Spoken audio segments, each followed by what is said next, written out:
Gaya ng inaasahan, mabilis pa sa alas 4 na naglaho ang tickets para sa Love Kim Pao. World tour ng rumored magjowa na sina Kim Chiu at Paolo Avellino. Ilang oras pa lamang matapos magbukas ang ticket selling para sa kanilang concert sa San Francisco, agad itong na-sold out. Patunay sa lakas ng hatak ng tambalang Kim Pao sa international stage.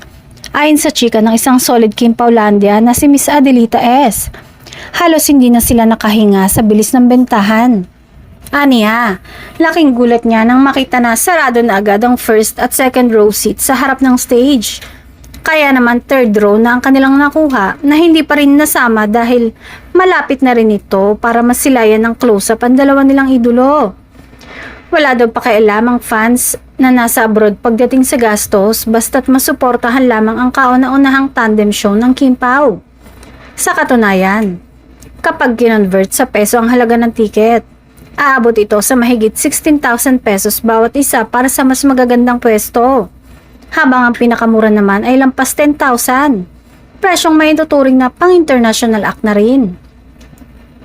May ilan namang nabiyayaan ng discounts at special perks mula sa partner merchants ng Kim Pao, lalo na sa pagbili ng mga official souvenirs. Kaya kahit papano, may konting bawas din sa gasto sa mga maswerteng nakakuha ng promo deals. Dahil sa agarang pagkaubos ng tiket, umaasa ngayon ng iba pang fans abroad na madaragdagan pa ang tour dates o kaya ilipat sa mas malaking venue ang show.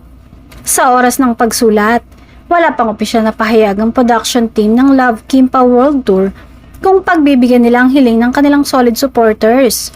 Ngunit kung pagbabasehan ng lakas ng bentahan, mukhang hindi malabong magdagdag pa ng panibagong pasabog para sa Kim Paulandia sa iba't ibang panig ng mundo.